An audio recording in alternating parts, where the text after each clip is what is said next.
Did I switch my thing?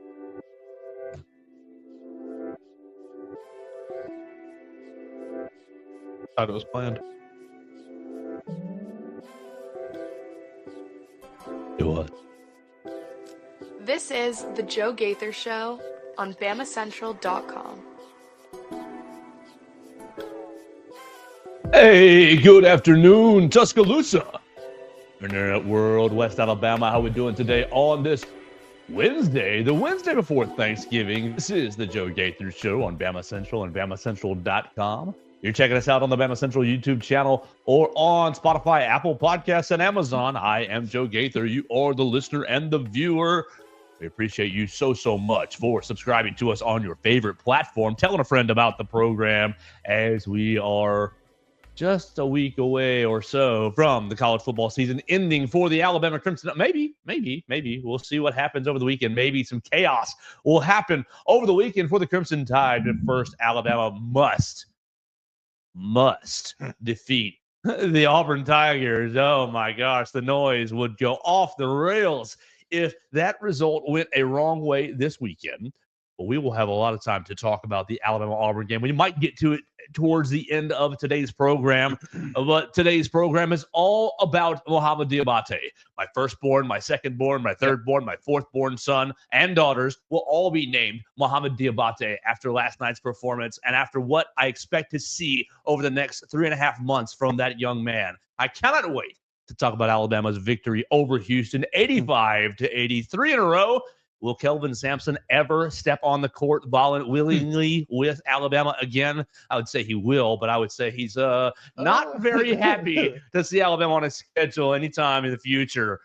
We're hanging out with Mason Woods in the Derek Daniel State Farm Studios. Follow Mason at @MAWoods_. You can find us right here in the studio off McFarland Boulevard, past the Tiger Rock on the left in Northport. We are right up 69 North. Called Derek and his team today. Yes, they're still working. I saw their cars in the parking lot. Red Reese and Victoria will be happy to take your phone call at 205-758-3391. They'll run you a quick auto, home, life insurance quote, get you some renter's insurance quote. You thinking about moving towards the end of the year, bumping apartments across town, you need to have the right renter's insurance. And Derek Daniel can take care of you for that. Call him at 205-758-3391 for all your insurance needs. Call and see how much Derek can save you today. We spent yesterday on football, Mason, and I think there's still more meat on that bone. Probably. But last night, the Alabama basketball team saved us all. They gave me a little bit of joy that was much needed this week. You know, that was a really tough loss in Norman. That was we talked about it yesterday. We went the whole show. We spent about 2 hours talking about how it was just atrocious performance, top to bottom, everything. There was nothing positive to take away from it. But we go into last night, and you get to watch Alabama just play one of their better games this season, maybe the best game they've played this year, from the top to bottom. I think, they opened the game certainly a little sloppy, but by the end of the game, they were firing on all cylinders. I think this team really maybe unlocked something last night, hopefully. It seemed like everybody really rallied around Mo D especially, and it was awesome to see him get some shine. Oh, my goodness. Yes. You summarized it very, very well. It seemed like game tipped off, and Alabama was, we're in the deep end right now. We are in the deep end. Yeah. And, yes, Houston has played that way forever, right? Mm-hmm. And they have played that way in all 3 games against Alabama. We are going to defend our tail off. We're going to make all your shots really, really challenging to get to. Nobody's going to be able to drive to the basket, and we're just bigger, tougher, stronger than you, and you're not going to be able to do anything about it. And that really was kind of the start of the game. And I was really worried about, oh my gosh, Mark Sears, are you getting bodied out? Are you getting bullied out by some of these Houston guards? And the turnovers, you just hit it. The turnovers were not good. The first half turnovers for Alabama were 7. I think 4 of those were in the first 5 minutes. Right. And just not really that great. But the defensive end, I thought the defensive end battled. I don't know that it was really amazing defense. You still look at what Houston did. I think they're 1.013, which is not what you want. The amount of possessions, though, that's where it was. You got your possessions to 70. Now, it took overtime, Houston was 79 possessions, so your pace was good. Alabama was 73 possessions. Your pace was better than it was against Purdue. Maybe not as good as what it was against Illinois. Yeah. But I mean, Houston's a tough defensive team. You give them a little leeway there. Yeah, I was impressed with the character of Alabama throughout because look, you got nothing from the guy that we have loved so much, LeBaron Philon. And look, you're a freshman. That's okay. This is not an indictment. But you did get nothing from LeBaron Philon. 0 of 5 from the floor. He had 3 turnovers. He was having a really tough night. And so you think back, just spin the whole story of the season. Last game, nothing from Mark Sears. Well, if this game you're getting nothing from LeBaron Philon, well, you need it from Mark Sears. And we got it. You need him to find it. And absolutely 24 points and hitting several threes, 4 of 8 from beyond the arc. Had the referees in his back pocket too. He was working those refs, and that's good basketball to me. You take advantage of what the refs are going to call. I think Mark Sears does a fantastic job of getting foul calls, and he got to the line 14 times last night. 14 times last night.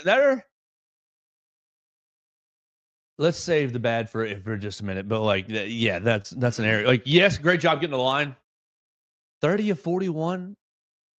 I'm sorry. I'm not really in love with Alabama at the free throw line this year. As far as an execution standpoint, getting to the line, they have gotten to the line at will all year long. Basically, a bunch of free throws in all their games. I wish I had the game logs up. There were so many moments last night where it was just like, all right, we need some points. Mark Sears dribbled down there. Foul to the line. Hey, perfect. It works. Scoring with the shot with the clock stopped. But yeah, you got to get better at shooting those as a team. Obviously Mark Sears was 12 of 14. He was fantastic. He shot. He was there frequently, a lot more than anybody else. I mean, the next guy, and Grant Nelson had 6. Yeah, 4 of 6, 2 of 4 from Cliff. I mean, you just got to be better.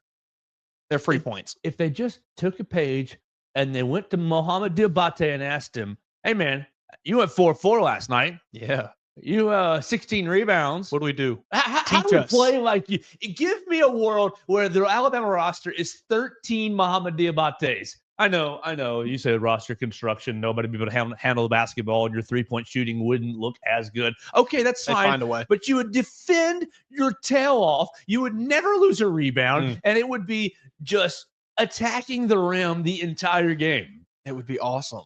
That's the brand of basketball I would want to watch. That'd probably be the closest to basketball that we would see, and it would be awesome. All right. So just some overviews. You got the 3-point shot working, 11 of 30. You had really your glad 15 to see turnovers. You out-rebounded the heck out of them, 48 to 39. That's really probably where Kelvin Sampson is going to be really the most sick. Now, LJ Cryer, woo! Man, he tore us up. So let's go there. LJ Cryer goes for 30 points for Houston, 9 of 20, 30 points on 26 shots. Okay, 10 for 10 from the free throw line. Okay, and only 1 turnover, and he only had 2, and he only had 2 assists. So he was working the mid range a lot, too. Right? You see the 26 points, you think, oh man, or the 30 points, and you say, oh man, he ripped Alabama up, and he did. He scored 30 points. But on 26 shots, they didn't come easily. Right. Alabama made him work for everything. And really, outside of LJ Cryer, it was pretty much, we'll take whatever we can get from anybody. Anybody else got 2 points? You got 3 points? Anybody got 3 points? So just focusing on LJ, that, the on-ball defense maybe wasn't as good. They were struggling in the pick and roll a little bit, especially with that action. And I think that's just going to take more time with Cliff, because as much as everybody wants to, and look, it's very easy to go to the guard and say, you got to stay in front of them. Yes, you do. But they're coached in certain ways. Like, you're either coached that, hey, you don't have to get over the top of the screen. The Cliff or the big is going to come up and kind of help you trap to get back over the top. You can come under. There's different ways that they're being coached to do it. And so I think that it's just going to take more time getting comfortable with Cliff and getting comfortable with, with Grant a little bit, but we know what Grant's going to do. But with Cliff and Aiden, as far as, hey, here's how we want to play drop coverage. Here's how we want to play pick and rolls. Here's how we want to, defend some dynamic action at the top of the key. And last night, as much as the loss was staring you right there in the face, you also had the lesson on the other side of, okay, if you lose, we at least have 26 different plays where we can talk about guarding the ball screen and talking about how we want to guard the ball screen action up at the top. And while, of course, you want to win the game, we must remember,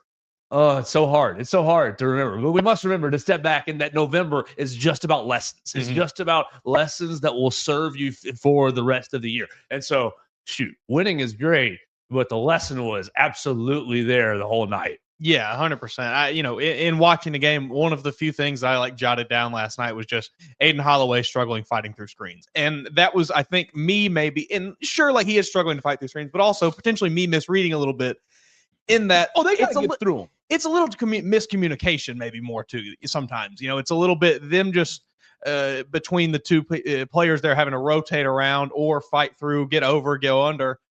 It's that should clean itself up hopefully as the season goes on. Yeah, they got to fight through them. But that's just kind of my estimation. That is a defensive action that's just got to get repetition.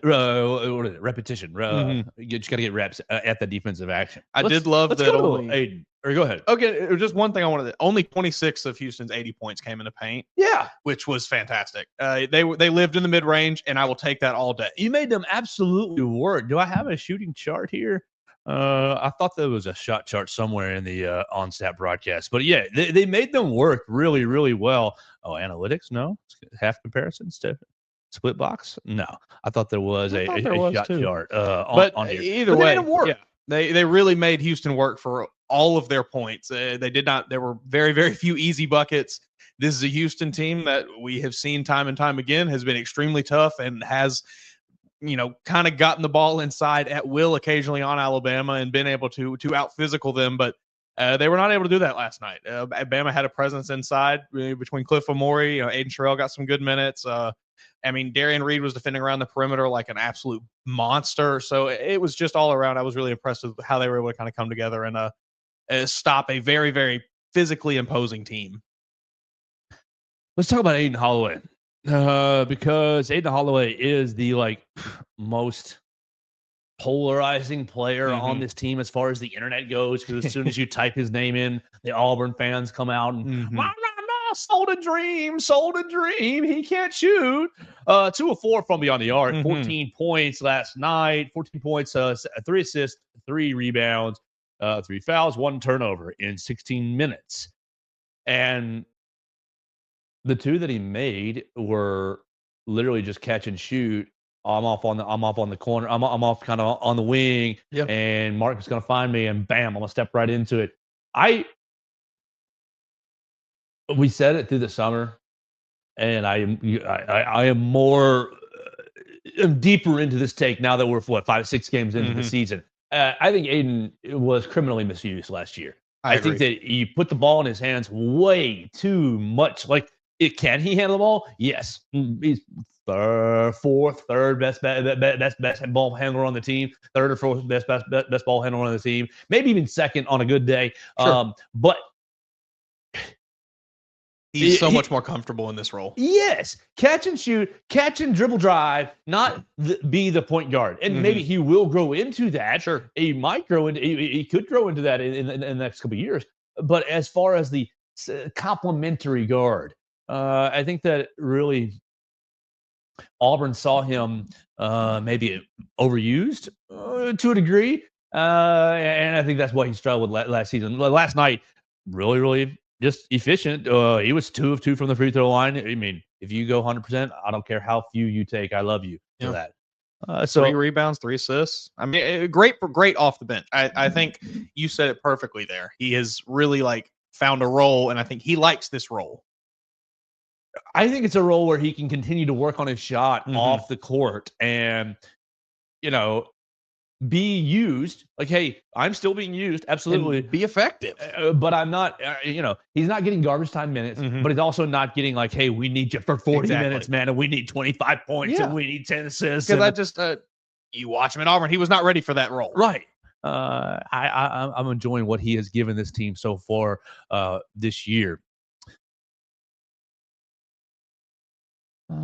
Jaron, oh my gosh, poor Jaron. 0 for, was it 15 now on the season from Oh, 3? poor Jaron. And at one point, 1 of 3 from the free throw line. I mean, that young man just needs to talk about somebody who needs to see a shot fall. So bad.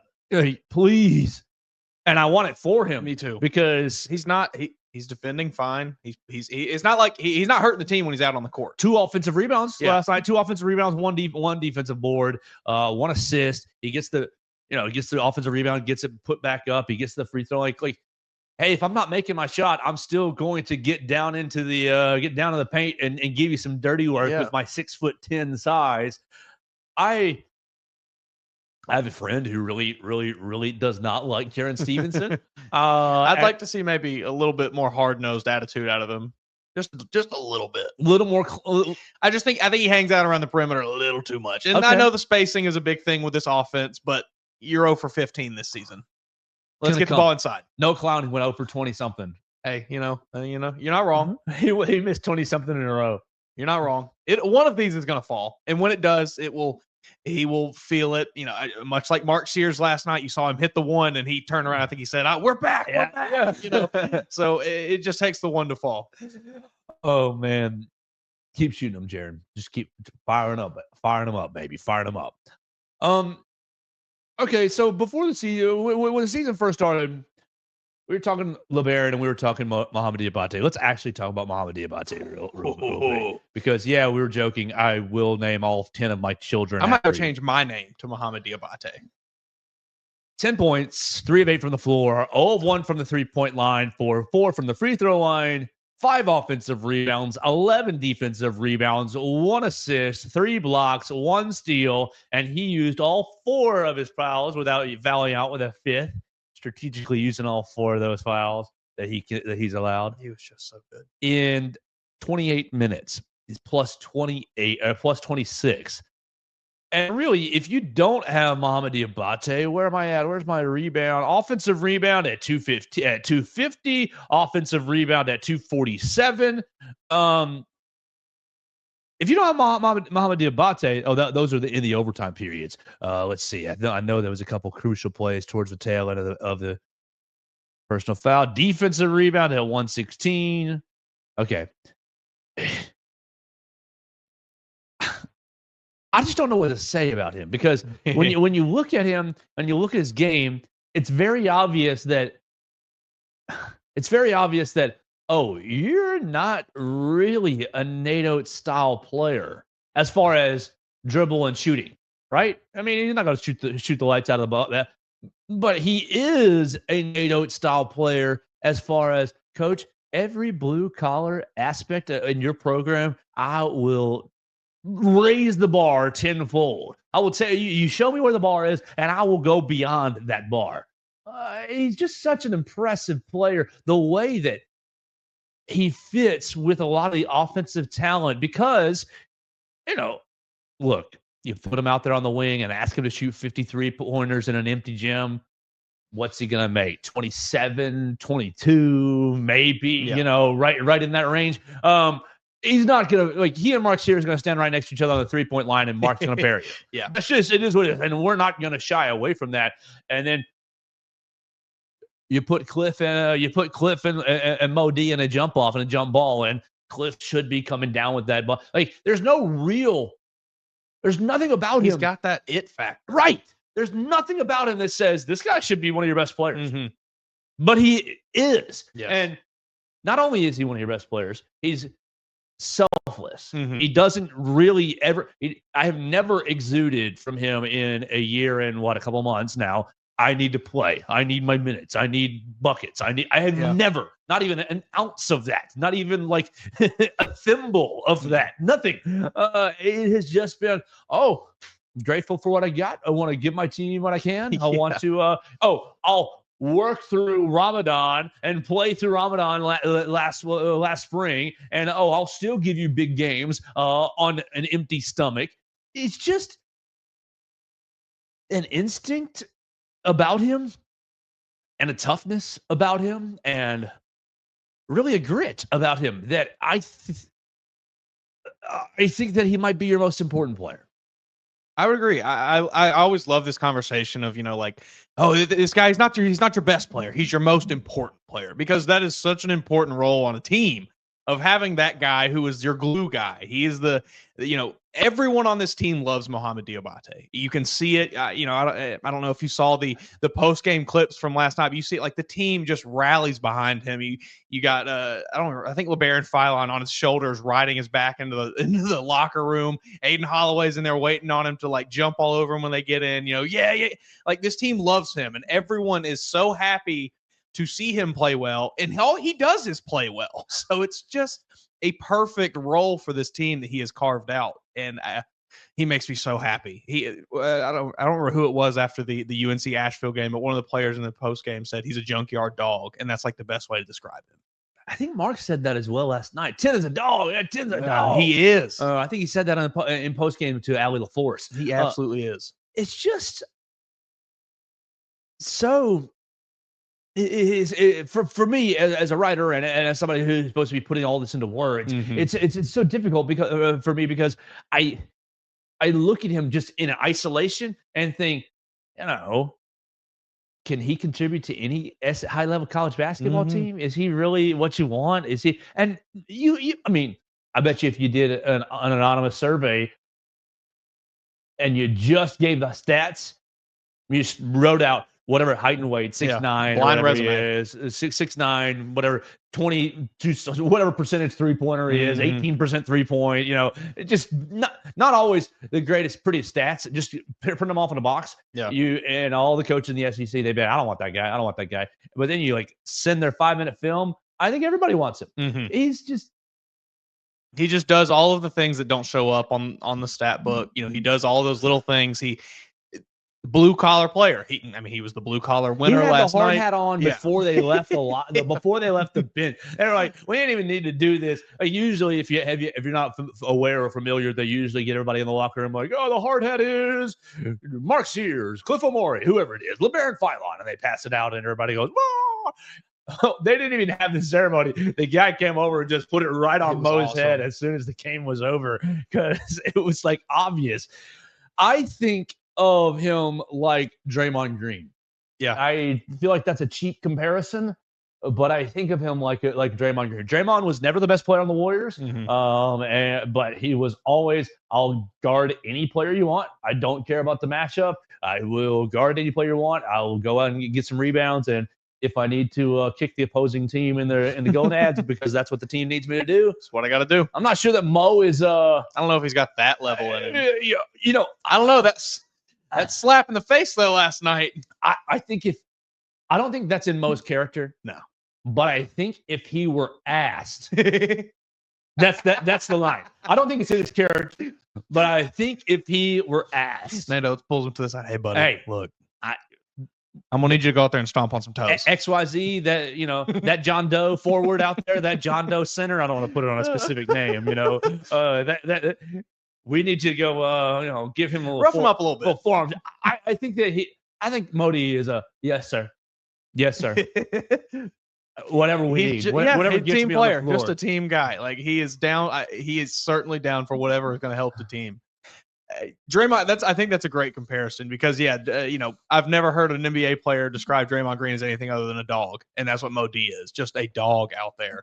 You mentioned that he's not the best player. He very clearly was not the best player on the Warriors, like, ever at any point in that run, but he was the toughest.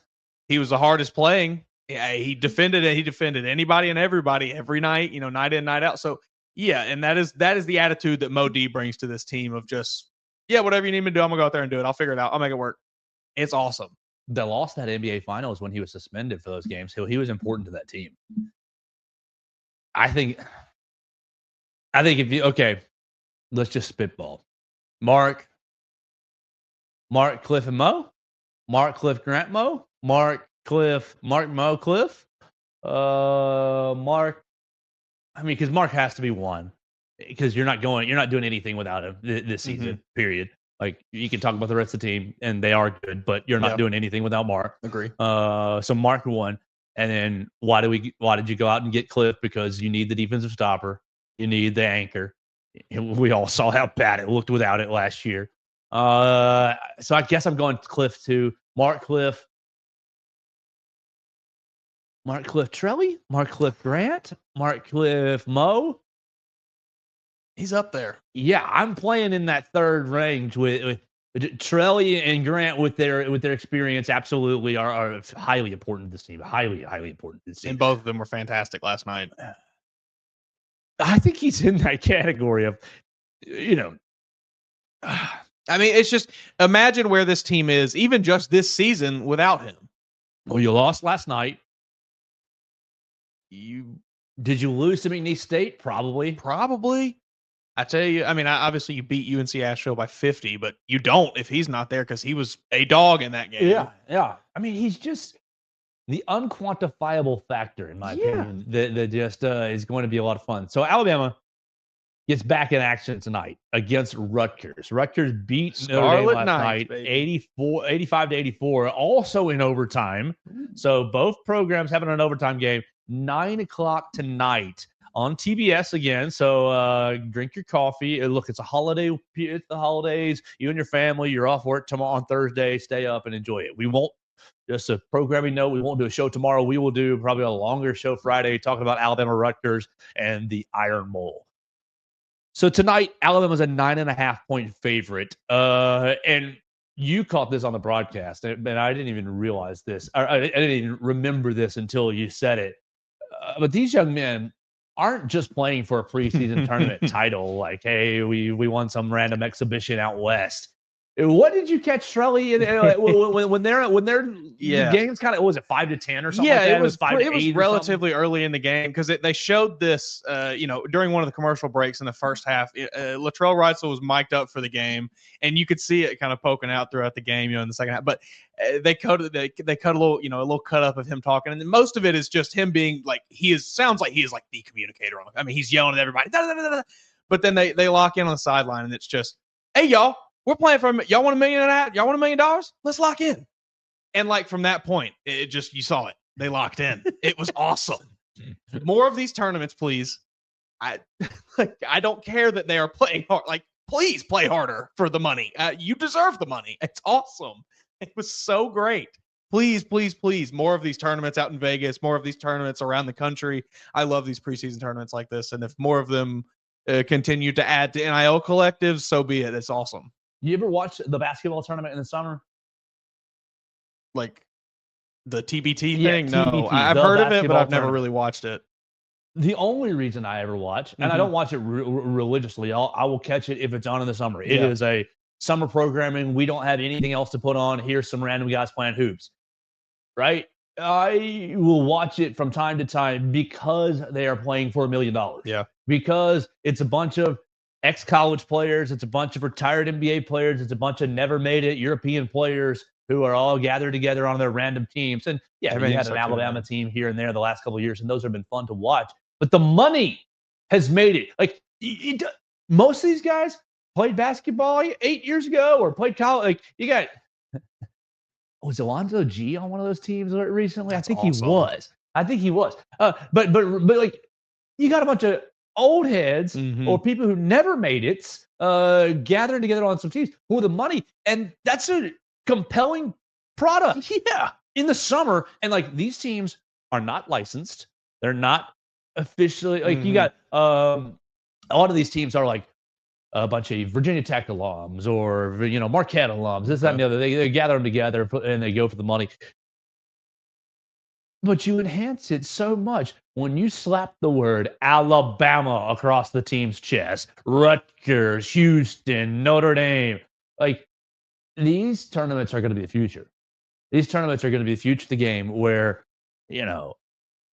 win, you get X dollars. Lose, you get Y dollars. And I think that is just I think it's cool. I think it's great. Look, in an era where you're crying about, all these kids care about is money. Well, if that's all they care about, put a little money on the line and see what happens. Let's spice this bad boy up. Yeah, if that's the way it's going to be, let's really make it happen, and let's make money the motivating factor here.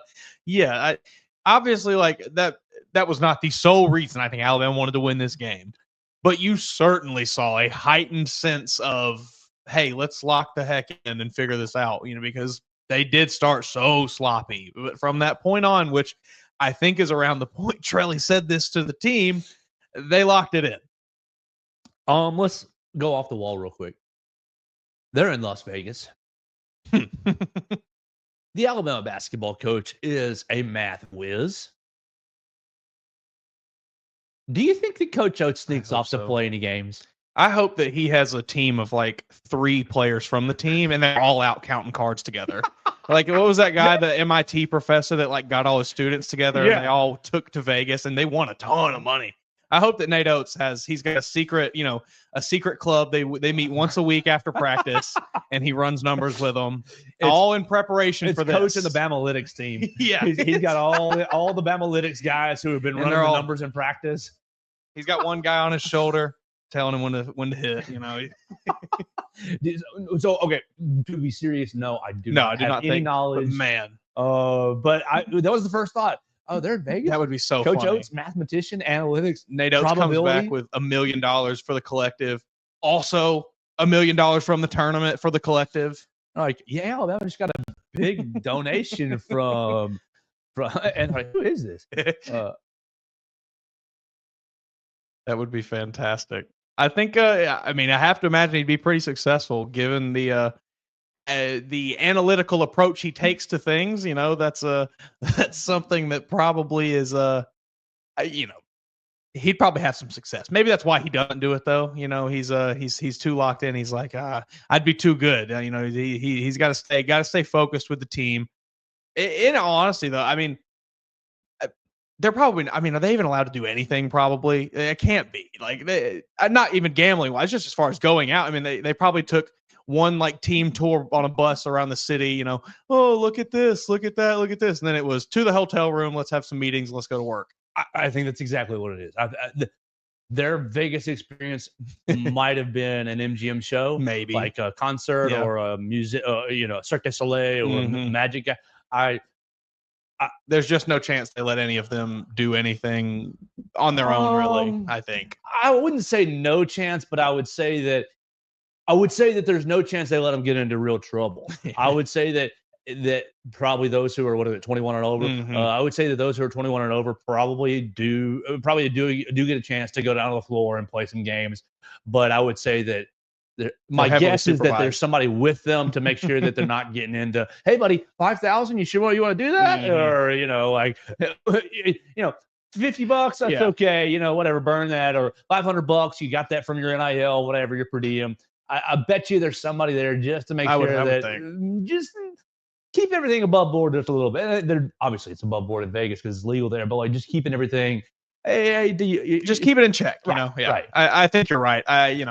I'm sure it's been fun for the players, and I'm sure if they get invited back to Vegas for another tournament or for this same tournament next year, are they in it? They're 2 years committed to this. Good deal. So I'm sure it's a very fun experience for the players getting to. Just getting to see Vegas. I'm sure. I doubt many of them have before. It's probably really neat. All right. So what else do we have left on this basketball front? Because I think that I'm about tapped out here. As Mason's thinking, we want to remind you that we are here live in the Derek Daniel State Farm Studios. You can check us out right off McFarland Boulevard, past the Tiger Rock on the left. Red Reese and Victoria will be happy to take your phone call right now to answer any of your insurance questions. You want some a homeowner's insurance quote, a life insurance quote, auto insurance quote, you can get you a fast quote from Red Reese and Victoria at 205-758-3391. Call Derek and see how much he can save you today. I did notice only 2 minutes from Aiden Sherrill again. Got in for 2 minutes, had a turnover. So, just take that as you will. Read into that as you want to. Maybe Nate Oates will get asked about it. Maybe he'll answer it this week. We'll see. I think it was probably maybe for the best, given what we saw on the court worked for most of last night. But, just again, Aiden Sherrill maybe is still having to figure it out a little bit. Maybe not quite there. All right, so let's move on into some other topics. Alabama basketball is, I love it so much. Cannot wait for tonight's game, 9 o'clock against Rutgers, 9.5-point favorite. I want to hit, I'm looking at yesterday's news, everything that we might have missed. I want to hit the Broyles Award. Mm. 65 nominees. That's the first thing you got to realize. Alabama nominates Nick Sheridan, offensive coordinator Nick Sheridan, for the Broyles Award, which goes to the nation's top assistant coach. And there are 65 nominees. Basically, I think that every program nominates someone and they cut the list in half. I think it's 161, and I think they just cut the list in half. Just This really couldn't have come at a worse time for him. yes, that's the problem. Because I think that he has done If this announcement came after LSU, nobody bats an eye at it. and they're like, yeah, man, he's the best. He is the best. That's the week to week. We're so emotional. We're so just swayed with week to week. And I don't want to be that way, but he's done what? He's had a couple of A+ jobs weeks. This past week was an F-. He's had a couple of, I think he had about a B- season. Yeah, I mean, I'm looking down the schedule here, and obviously you mentioned Oklahoma, that's an F-. I think you look at the Tennessee game, that's probably in that C-, D, F range. Like, it was real bad. You look to the Vandy game, that was the one where the offense wasn't really the issue. I mean, the 2 turnovers is bad, but I mean, that's not the OC's fault. You put them in a position to do something, and then your quarterback throws a pick. What do you do? So I don't really think I can necessarily blame him for there. So you got to give him around a B there, I would think, and then everything else is wins. So yeah, I think he's hovering around that probably B-, C+ range, maybe, if you want to really nitpick him. I think I'm feeling like an 83, 84. I don't mind that. This is my you're 17th in the country in points per game, 36.2. Really and truly, you want to know my honest thoughts when I saw this? Let's hear him. I'm embarrassed. I don't want to say this. They put that out, and I'm pretty sure that they had to nominate him a week or 2, 3 weeks ago, something like that. They didn't nominate him on Sunday and just say, here's the list on Monday. That's not what happened. My conspiracy theory, Mason. Tinfoil hat time. I wonder if Coach DeBoer is trying to help Nick Sheridan get a job. Ooh. Now I like this. Oh, I hate saying that. Oh, that feels so dirty saying it. I like this. It feels so dirty saying it. That is a Saban move right there, and I love it. Exactly. That is a Nick Saban move, and I love it. That is 101. Yes. From the Nick Saban playbook. You send your guys out on a positive note, even though in your heart of hearts, get the hell away from my program. That is a 101 Nick Saban move. Perfect. And so I sit here and say tinfoil hat, but that's what we've been conditioned with for 17 years. And look, you think about that. You're going to nominate one of the 2 coordinators, period. We're Alabama. We're going to get a nominee. We're going to nominate one of the 2 coordinators, offensive or defensive coordinator. Who do you not want to lose? Bingo. Who is more important to the future operation? Look, again, I think Sheridan, 83, 84, 85, somewhere, not a bad job, not a great job, not a bad job. This past week, going to give a lot of recency bias. Please look up recency bias and guard your heart against it. I think he's done a pretty decent job. Yeah. But I think when you think about who do you want for 3 to 5 years, you think this defense is starting to settle in. We don't. And look, Kane Womack has said, I like being a defensive coordinator. I didn't love having kind of the CEO role. I like being involved in just the defense. I wanted to get back to just the defense. So maybe you're not worried about losing him, but maybe you are. I mean, money talks. Of course. And he's got a family. He's got a wife. He's got kids. There's a lot of SEC teams, too, that will need coaches. They need, his first priority is to them. That was look, I don't think that Sheridan has done a bad job. No. I think that this past week was horrific and probably in everybody's minds way too much. But my tinfoil hat is I wonder if he's the nominee to, hey, you can get the Broyles Award nominee, new offensive coordinator at XYZ school, new head coach at XYZ school, North Carolina just opened. I'm sure that North Carolina might be a little bigger than a Nick Sheridan job, but there's going to be openings all over the place. I think I saw Eastern Carolina just open. That feels like maybe Tulsa's open. I'm pretty sure. Yeah, so there's going to be opportunities for him. That was my conspiracy. Hey, look, that's a lot. That's a much easier conversation to have than you're fired. Exactly. So I like this theory. I think I might be in it a little bit. Look, I know I was in the camp of I still think maybe you give Sheridan one more year. Certainly. Because he's been hampered by not having a quarterback that necessarily is the mold of what he wants. But if the situation presents itself and you're going to just send him off out with a job, hey, let it happen, I guess. Well, what does it do for if I'm Kalen DeBoer? What does it do for Nick Sheridan? He's my Broyles Award nominee. We're going through.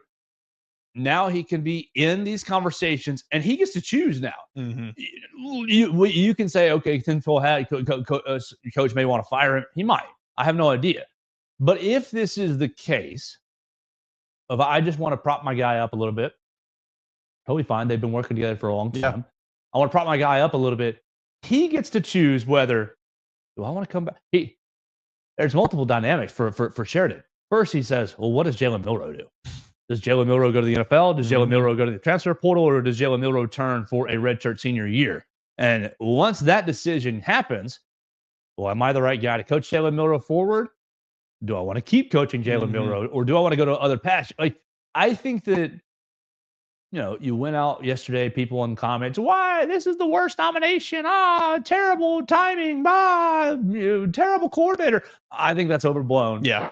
I think that really this was a choice from Coach from Kalen DeBoer that gives the program the most flexibility. I like that. And like we said, this is a Nick Saban play. This is a Nick Saban move. We've heard a lot of talk about, this wouldn't have flown in Nick Saban's program. If this is what's happening, that's a Nick Saban move. That's a CEO move. That is I have complete control of my program move. I think he's pretty in control. Now, I think I do wonder about. I can't not wonder about him being able to get the team ready for a game, especially a road game. I will say Auburn has certainly helped him this week. Oh my gosh, dude! I was in Chilton County for DeMarcus Riddick's commitment. I went down there and I knew it was like a 1% chance that he might commit to Alabama. It was like heavy Auburn and maybe Georgia. And he was fine to me in that moment. And that's the only interaction that I've ever had. He was fine to me, gave me a 3-4 minute interview. It was fine. Nothing special. Okay. Tinfoil hat again, because here's my thought. We've talked about it with Jalen Milroe all year long. Even we addressed it on Monday. When he starts good, when he starts well, when everything is on plane, bam, watch out. You might get the best player in America, right? And everything's good, everything's great. Exactly. But you get in that, you get a little bit in his head. You get him a little emotional. You get him a little frustrated. Frustrated seems to be the most emotion, the biggest from the outside looking in. Frustrated seems to be the emotion that he deals with the worst. What he has the most challenge with. But I wonder if this was an intentional play from the Auburn people. We want to get in Jalen's head. We want to get in Jalen's head. We want to get in your head. We want you to think about this little freshman linebacker who doesn't really matter, who's had, 17 tackles this year. He'll play a little, but he's not really going to be, he's not the superstar out there. We just want to start messing with Jalen's head right here on a Monday. Because, schematically, whatever. I think that has proven to be the most effective way to affect Jalen Milroe. 1,000%. Whatever the schematics, we can sometimes adjust around it. But if you frustrate him, look, you eliminate the first interception where Kobe Prentice doesn't block anybody. I wonder what the rest of that drive looks like. And do you even get the second interception? I doubt it. Right. Do you think that DeMarcus Riddick and Hugh Freeze, do you think DeMarcus Riddick is following Hugh Freeze's orders just to rile up the Alabama quarterback? I'm faster than Jalen Milroe. I will never lose an Iron Bowl when I'm in here at Auburn. It's certainly possible. I wouldn't maybe go so far as to thinking that they had a sit down meeting and Hugh Freeze said, "Hey, here's what I need you to say." But maybe Hugh Freeze knew that if he puts that kid in front of a camera, he's going to say some things like that. So that's here we are. Now with the other thing, the other kid, like he's a true freshman. I'm pretty sure he only has 17 tackles. DeMarcus, Riddick. One thing I did think was very funny in the full extended clip, I'm pretty sure he says, "I'll never lose to a rival in my time here." Yeah. And then he realizes very quickly, "Oh wait, I lost to Georgia earlier this year." And then he backtracks. I'll never lose an Iron Bowl while I'm here. Okay, so a little respect on his name. DeMarcus Riddick, he's played in 11 games. He has 17 solo tackles, 25 combined tackles, 5 tackles for a loss, and 3 sacks. 1 pass defended. Pretty good season. Yeah, first true freshman, absolutely.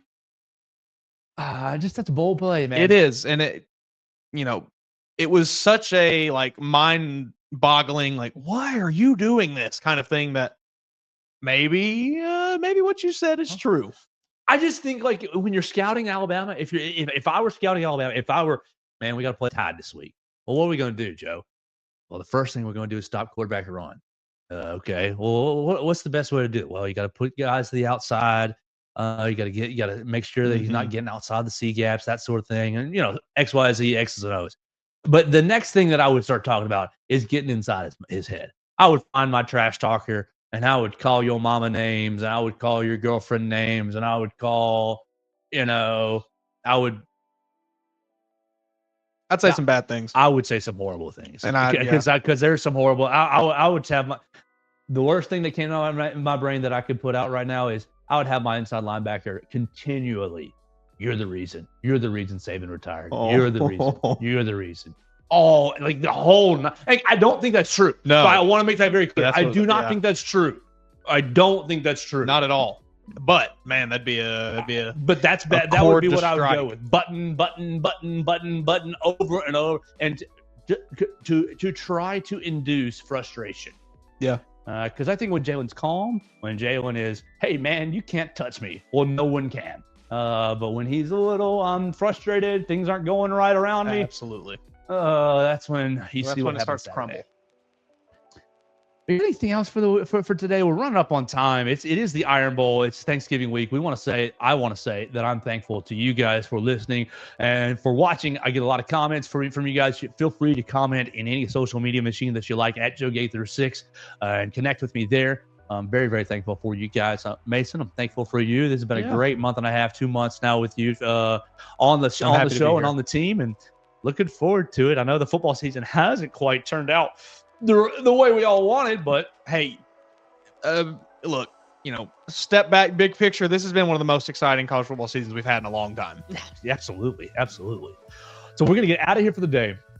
We want to thank you guys again. Watch us on YouTube, Facebook, Twitter, Spotify, Apple Podcasts, Amazon. Tell a friend about the show, all those things. We'll be off tomorrow. We'll do a bigger show on Friday talking about Alabama and Rutgers and really diving into Alabama-Auburn, the Iron Bowl, do a football Friday. We'll give you 3 players to watch. Oh, my gosh. Mason and I both need to do a little better this week. Now, look, were there any players to watch for Alabama last week? No. So I guess we got a mulligan there.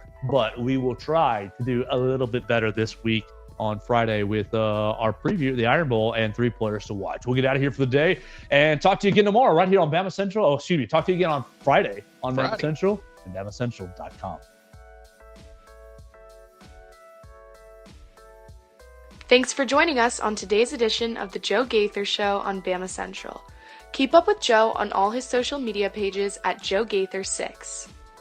Subscribe, rate, and review the show on Spotify and Apple Podcasts, and be sure to read us daily at BamaCentral.com.